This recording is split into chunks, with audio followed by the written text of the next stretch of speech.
Kevin Poe of KevinMD infamy has joined us, and super excited to have you here. Welcome, Kevin. Brian, it's great to be on. So again, the co-learning clinician, why is it so fitting that you are here with us? In my opinion, you are the OG, the original gangsta of clinician co-learning. You founded KevinMD back in 2004-ish. You're up to 3 million plus views per month on your see what you did and what you created, probably at a time when you may not have even known what was happening at that time, but you gave us as physicians and other clinicians this idea that we can have a voice and we can actually put it through your microphone. And 20 years ago, you let us know that we can listen to and learn from each other. And that's something that we've seen become more and more prominent today. Can you share with us a little bit about just how you started KevinMD? How did it come to you, and what was the process of getting that going? Sure. So back in 2004, I'm sure you can imagine there were very few physicians on social media. And at that time, there was no Facebook, and YouTube was really nothing much, and there was no Twitter and LinkedIn. There was just blogs, and very few physicians had blogs. And I think one day I started one up. I think one of my family members said, you have a lot to talk about medicine. You should start a blog and let people read what you think. So really, without any future planning, no business plan certainly, I started up a blog and started just writing my thoughts and giving my opinions on news that was published that day, studies that were published. And I guess there was one study that was actually one drug recall that was published, and everyone was up in arms. This is a very common drug that people were on, and it got recalled because of some heart effects that it had. And I wrote something about it, and the next day I was in the exam room, and I remember the patient said, "Dr. Poe, I read your blog post this morning, and I was really comforted by what you had to say." And that was my light bulb moment where I realized that I can have an influence not only in the exam room one-to-one with patients, but outside of the exam room as well, and one-to-many, where a lot of patients can read what I say. And continued writing and sharing my thoughts. And as the platform grew, realized that it could be a space where physicians don't necessarily have to start their own platforms, but they can use mine. I've built it up over so many years, and they can share their own thoughts and stories and really get their voice heard. And so many reasons why that's important. You mentioned we could talk about advocating for our profession, clearing up misinformation, managing online reputations. So many reasons why it's important for physicians to get their voice heard, and having an online platform, a website, and now it's complemented by various forms of social media like Facebook, Twitter, LinkedIn, YouTube, Instagram. It's tremendously important now, and there's so many avenues, so many directions that physicians can go when their voices are being heard. Yeah, isn't it amazing? 2004 doesn't seem like that long ago. When I say 1999, it seems like yesterday. To think about, iPhone came about 2007, 2008. That's when I personally think that's the information at our fingertips time. That's when I remember being in the operating room and Googling how to do something in the moment as an anesthesiologist. It was on that first iPhone. So it's interesting that the tools that exist now that didn't exist then, and how you've actually evolved with it. And not to get controversial with music, but there's certain bands that started in the 60s and 70s and are still creating music now, and it stays relevant. There's a talent to that. And so it's amazing how you've been able to evolve with it and use those tools as they've come about from a digital side and a media side. When I say the word co-learning, what does that mean to you? Is that something that strikes a chord? And how are clinicians learning together via your platform and your content? So what co-learning means to me, and I think you alluded to it earlier, is when clinicians learn from each other. And it's also when I learn from other clinicians as well. And that's what social media is, right? Whereas before you had that one-way communication, you would read a newspaper, you would watch television, and one person would be learning from another. Now with the advent of social media, you build communities. It could be the discussion and comments of a blog post. You go to any Instagram or YouTube video, and underneath its comments is a community. You go to these closed Facebook groups, physician-only Facebook groups, where someone can post an article, everyone can have a discussion. That's all co-learning to me. As it applies directly to KevinMD, someone would share a story, and then I would post it on various social media sites. And it could be a story about, say, physician burnout, right? 60% of physicians are burned out. And they would share and write their story on KevinMD. And then other physicians would chime in and comment and say, I felt that way too. This is my story. And then they'll share their story in the comments. And that normalizes burnout, right? Before, burnout would be a taboo topic. But then you have everyone talking about it. And then everyone realizing, hey, I'm not the only one going through this. And then they each share their stories. And not only does it normalize it, it offers a level of support that physicians can offer to each other. And then someone like me, as founder of the site, someone who runs the site, I learn a tremendous amount too from the feedback that I get from some of the articles that are published. If I post a video on YouTube or LinkedIn, I get feedback. I say, I agree with you. Some people say, I don't agree with you. Some people say, you shouldn't post this. That's all feedback to me. And I'm continuously learning as well from the feedback that I get from the clinician audience. And that helps me going forward in terms of what should I post going forward. So that to me all is co-learning, when physicians learn from each other, and from someone who runs a platform, I can learn from my audience as well. Yeah, it's interesting because I think you described one of the things that may separate some individuals from being talented at sparking that co-learning versus just participating in it. And to host that side and to spark that side, you have to check your ego a little bit. In my opinion, you have to be super brave. It takes courage to put your voice out there because, especially again, we look compared to 2004 till now and how social media has changed, the chances of everybody coming back and saying, Kevin, totally agree, probably zero. So you have to be open to getting that negative feedback and not taking it personally, but knowing what to do with it. And I think, again, that shows how some of the leaders emerge within the co-learning space. And we need that. We need leaders sparking conversation and sparking thoughts. And we need learners learning with them. And then that network of what happens and how we feed off of each other. And it's really cool to see. I don't know that it existed as much previously, especially in the physician population. I felt like we were always pretty closed off to each other in either sharing our emotions, oh, I feel that way too, or sharing our protocols. This is how I do something and it works well. Let me tell you about it. What's your opinion on that, Kevin? Have you seen us open up as a community a little bit more to each other? Of course, I'm a little bit biased because I've been involved with social media for so long. So I definitely do see a subset of the physician population where they're eager to share their stories.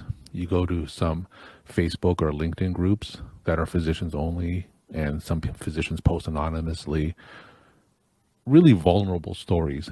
And what that does is not only spark conversation, but like I said before, it really sparks others to share their vulnerable stories as well. And that's how you learn from each other. And then you have the physician community not only be supportive, but offer advice to these physicians during their vulnerable times. I do think that social media is a tool that can connect physicians because you're right, physicians are in silos. Especially now, we're also specialized.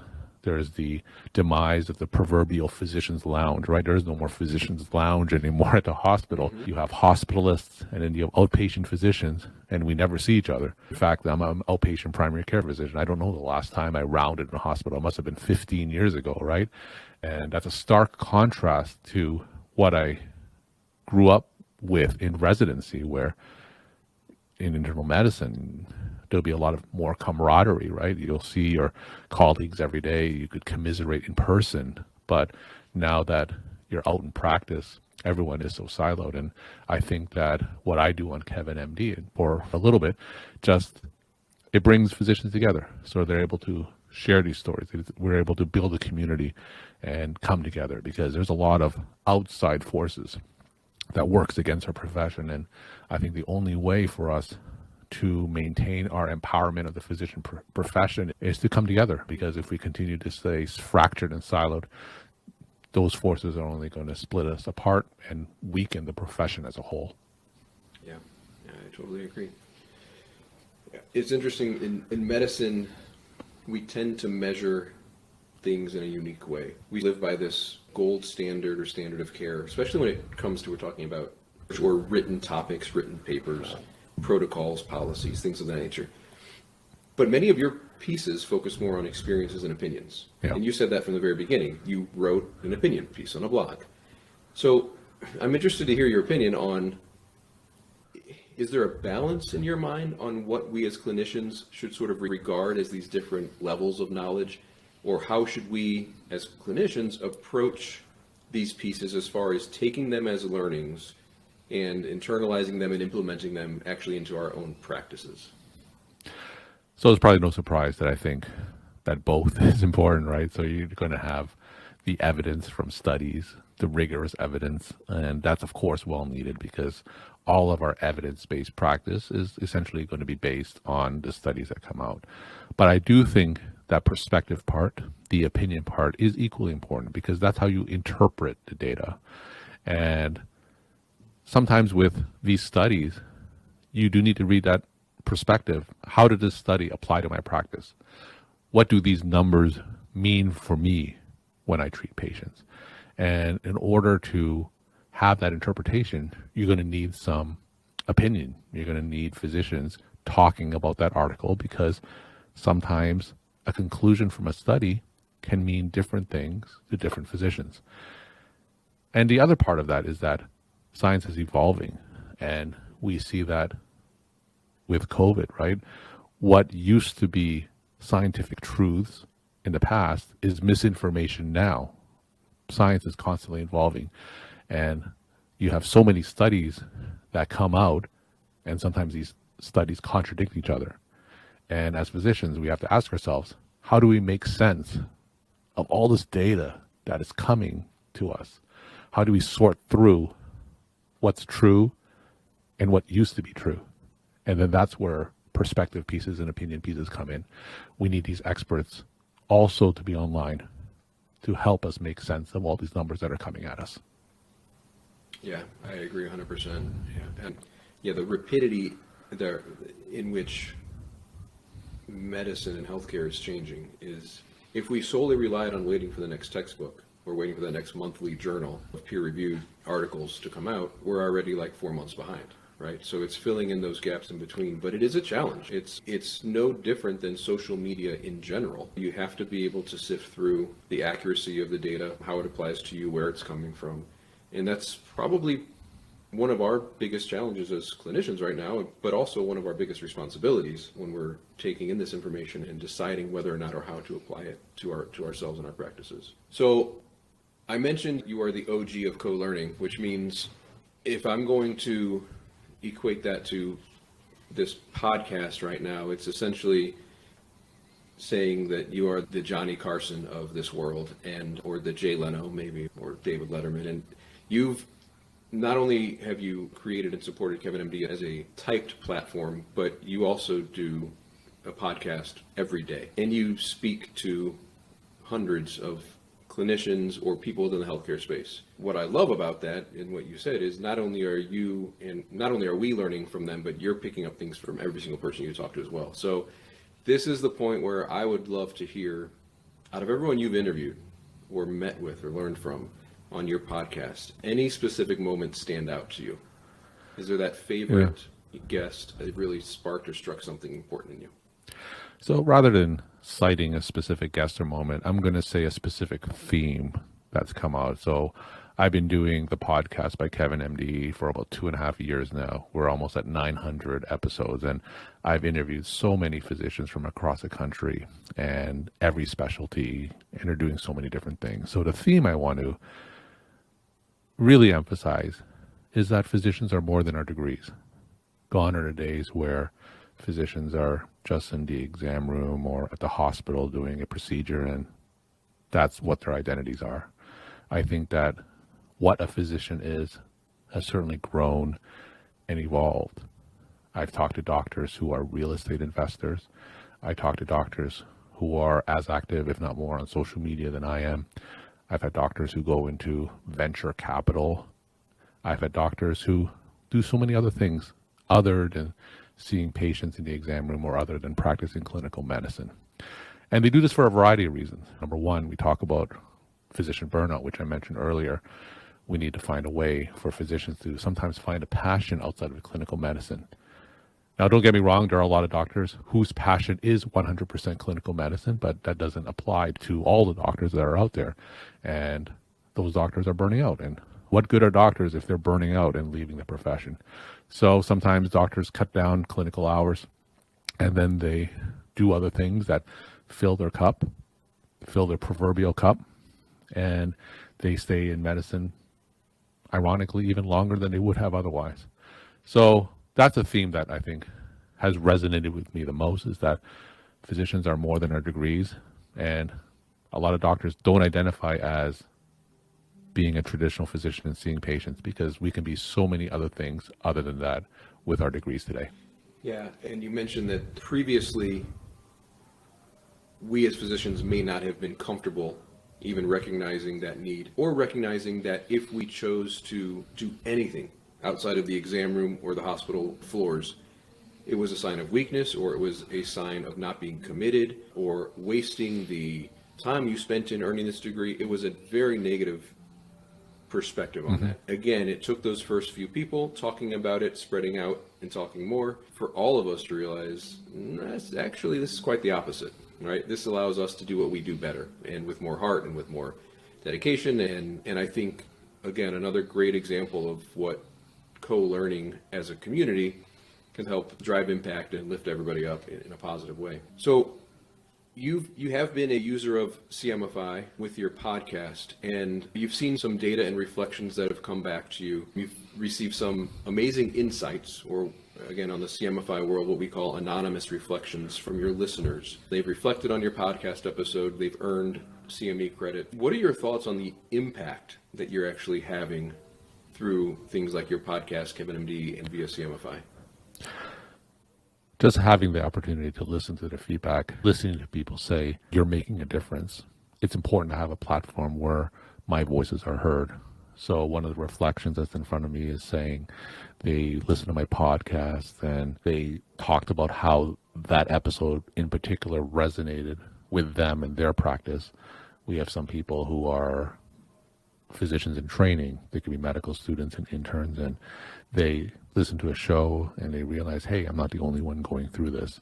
So having that feedback from the people who use CMEfy, to me, is very valuable. It serves as fuel to keep me going, because it does take a lot of time, effort, sweat and tears, proverbially, and just knowing that what I'm doing makes a difference to these individual physicians who write the reflections on CMEfy, to me, is very rewarding. It's very gratifying, and it's something that fuels me to continue to do what I'm doing, because I do think that I'm making a difference, and it's so important for physicians to not only find their voice, but also realize how important their voice is.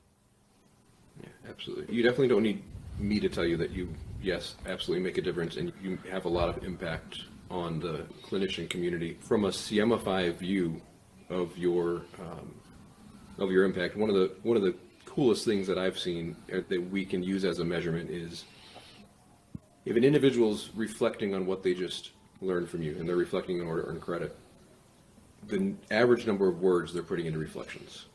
So the average number of words individuals are putting in reflections when they reflect on your podcast are 40 words. You have some leaving over 100 words.